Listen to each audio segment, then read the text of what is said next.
ഓണമെന്ന് കേട്ടാൽ ആദ്യം മനസ്സിൽ ഓടിയെത്തുന്നത് അത്തപ്പൂക്കളമാണ്. ഇന്ന് പൂക്കളം ഒരുക്കാൻ അന്യ സംസ്ഥാനങ്ങളെയാണ് നാം പ്രധാനമായി ആശ്രയിക്കുന്നത്.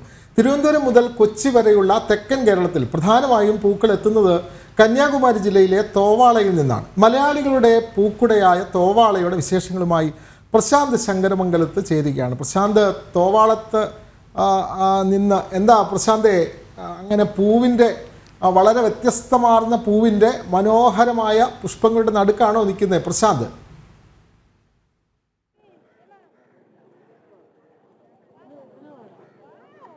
ഗുഡ് മോർണിംഗ് വിനോദ്, അതുപോലെ തന്നെ വീണ. ഞാനിവിടെ നിൽക്കുന്നത് തോവാളയിലാണ്. നമുക്കറിയാം, തോവാള എന്ന് പറഞ്ഞാൽ മലയാളിക്ക് അങ്ങനെ ഒരു പരിചയപ്പെടുത്തലിൻ്റെ ആവശ്യം വേണ്ടാത്തൊരു സ്ഥലമാണ്.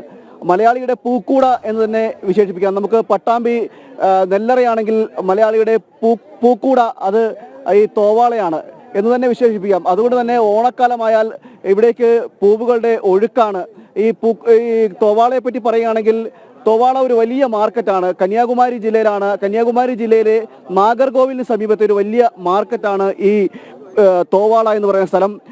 നിരവധി ചെറുകിട കേന്ദ്രങ്ങളും അതുപോലെ തന്നെ കൂട്ടമായി പൂവുകൾ വിൽക്കുന്ന കച്ചവടക്കാരുമെല്ലാം അടങ്ങിയ ഒരു വലിയ സ്ഥലം. അതാണ് ഈ തോവാള എന്ന് പറയുന്നത്. ഇവിടുത്തെ ഏറ്റവും വലിയ പ്രത്യേകത ഇത് തന്നെയാണ്.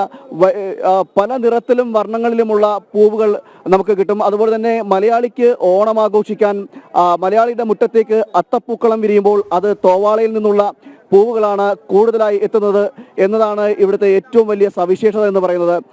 വലിയ മാർക്കറ്റ്, അതുപോലെ തന്നെ കേരളത്തിലെ നമുക്ക് തിരുവനന്തപുരം മുതൽ കൊച്ചി വരെ പോയി കഴിഞ്ഞാൽ അല്ലെങ്കിൽ കൊച്ചി വരെയുള്ള സ്ഥലങ്ങളിലേക്കെല്ലാം പൂവുകൾ എത്തുന്നത് ഇവിടെ നിന്നാണ്. അതിൽ മറ്റ് ഒന്ന് എന്ന് പറയുന്നത്, ഇത് സ്ഥിരമായി വിവിധ കടകളിലെല്ലാം വിവിധ പൂവുകൾ വിൽക്കുന്ന കടകളിലേക്കെല്ലാം ദിവസേന പൂവുകൾ എത്തുന്നതും ഇവിടെ നിന്നാണ്. അതുപോലെ തന്നെ ഈ സീസൺ എന്ന് പറയുന്നതാണ് ഓണക്കാലം. മലയാളിയുടെ ഓണക്കാലമാണ് തോവാളയിലെ കർഷകർക്കും അതുപോലെ തന്നെ കച്ചവടക്കാർക്കും ഒരുപോലെ സീസണായി പറയുന്നത്. വലിയ ഒരു വിൽപ്പന നടക്കുന്നതും ഈ ഒരു സാഹചര്യത്തിലാണ്. നമുക്കറിയാം, കൊറോണ കാലങ്ങൾ കഴിഞ്ഞുള്ള സങ്കടങ്ങളെല്ലാം കഴിഞ്ഞിങ്ങോട്ട് വരുന്ന ഓണമാണ്.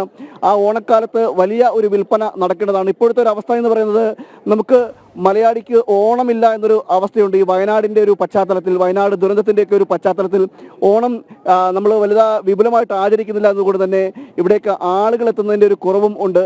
അങ്ങനെ ഒരു സാഹചര്യം കൂടിയുണ്ട്. പെരിയവരെ വണക്കം. எப்படி இருக்கு இப்போ இந்த கடையில எல்லாம்? வியாபாரம் கொஞ்சம் சுமார் நியாயமாக வருது. இன்னும் நாளைக்கு நல்ல வியாபாரம் இருக்கும். இன்னைக்கு இருக்கும்போது கூட்டமாக எதுவுமே காணவே இல்லையே? இல்லை, நாளைக்கு தான் கூட்டம். நாளை ராவிலே நல்ல கூட்டம் இருக்கும். நாளை கழிச்சு ராவிலையும் கூட்டம் இருக்கும். நமக்கு 10 நாள் தான் ஓணம் வருது. அத்தம் இருந்து 10 நாள் தான் அப்போ வர வியாபாரம் இருக்கும். சனிக்கிழமை இப்போ நாளையும் நாளைக்கு எல்லாம் വലിയ கூட்டமாக இருக்கும். വലിയ கூட்டம் இருக்கும். அது இப்போ அங்கே ஒரு மலைச்சரிவினால கொஞ்சம் கூட்டம் கம்மியாக இருக்குது. இல்லாட்டா கூட்டம் இன்னும் நிறைய வரும். ஆனாலும் வியாபாரம் எப்படி இருக்கு? வியாபாரம் சுமாராக இருக்குது. இன்னும் நாளைக்கு கொஞ்சம் நல்லா இருக்கும். വിനോദ്, അത് തന്നെയാണ്. നാളെയും മറ്റന്നാളുമാണ് കച്ചവടം ഏറ്റവും അധികമായി നടക്കുന്നത്. ഇപ്പോൾ ആളുകളൊരു കൂട്ടം കുറവാണെങ്കിലും 2 ദിവസം കഴിയുമ്പോൾ, നാളെയും മറ്റന്നാളും, നാളെ ഈ സമയമൊന്നും ഇവിടെ നിൽക്കാൻ കഴിയാത്തൊരു സാഹചര്യം ഉണ്ടാവും. അത്രയും ജനത്തിരക്കാണ് ഇവിടേക്ക് ഉണ്ടാകുന്നത്. ഏറ്റവും എടുത്തു പറയേണ്ടത്, ഈ അത്തപ്പൂക്കളം ഇടുന്ന ചില കോളേജുകളും അതുപോലെ തന്നെ സംഘടനകളും ഒക്കെ, അതുപോലെ തന്നെ വിവിധ സ്ഥലങ്ങളിലുള്ള സംഘടനകളും എല്ലാം ഉണ്ട്.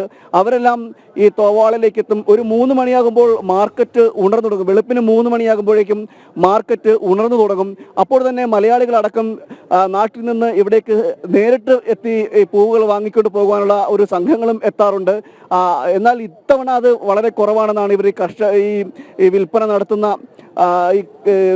നടത്തുന്നവരെല്ലാം പറയുന്നത്. അതായത് അതിൻ്റെ ഒരു പശ്ചാത്തലം എന്ന് പറയുന്നത് ഇതാണ്. ഈ ഒരു വയനാട് ദുരന്തമാണ്. ആ വയനാട് ദുരന്തം ഇവിടുത്തെ കച്ചവടക്കാരെയും ബാധിച്ചു എന്നാണ് ഇവർ ഇപ്പോൾ പറയുന്നത്. എന്തായാലും അതായത് ചെണ്ടുമല്ലി മുതൽ തുടങ്ങിക്കഴിഞ്ഞാൽ ഇങ്ങോട്ട് കൊഴുന്ത്, അതുപോലെ തന്നെ താമര, ചെന്താമര, അതുപോലെ തന്നെ അരുളി, അങ്ങനെ വിവിധ നിറത്തിലും വർണ്ണങ്ങളിലുമെല്ലാം ഉള്ള പൂവുകൾ ഇവിടെ നിന്ന് ലഭിക്കും. നേരിട്ട് വാങ്ങുന്നതുകൊണ്ട് തന്നെ വിലയിലൊരു കുറവുണ്ടാകും. വിലക്കുറവുള്ളത് കൊണ്ട് തന്നെയാണ് ആളുകൾ നേരിട്ട് ഇവിടേക്ക് എത്തുകയും ഇതെല്ലാം വാങ്ങുകയും ചെയ്യും. അങ്ങനെയാണ് ഇവിടേക്ക് പോകുന്നത്. ഇങ്ങനെ തുളസി അടക്കമുള്ള എല്ലാം ഇവരിങ്ങനെ കൂട്ടിൽ ഇട്ട് വിൽക്കുന്ന ഒരു കാഴ്ച കൂടിയാണ് നമുക്ക് കാണുന്നത്. അമ്മ വണക്കം. அம்மா எப்படி வியாபாரம் எப்படி போடுமா? எங்களுக்கு வியாபாரம் துளசி ஓணத்துக்கு எடுக்க மாட்டாங்க. கோயிலுக்கு விசேஷம் மட்டும்தான் எடுப்பாங்க. மற்ற பூலாம் போயிட்டு இருக்கு. மட்டெல்லாம் போட்டுருக்கீங்க. வேற பூலாம் நல்லா கொஞ்சம் இப்போ நிறைய கூட்டம் எதுவும் காணவே இல்லை.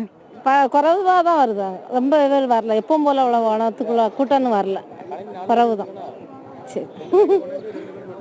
അത് തന്നെയാണ് നമുക്ക് പഴയ കാലത്ത് ഈ ഉത്സവ പറമ്പുകളിലൊക്കെ തെക്കൻ കേരളത്തിൽ ഏറ്റവും കൂടുതൽ ഈ ഉത്സവ പറമ്പുകളിലൊക്കെ കണ്ടിരിക്കുന്ന ഈ കൊഴുന്ത് എന്ന് പറയുന്ന ഒരു ചെടിയുണ്ട്.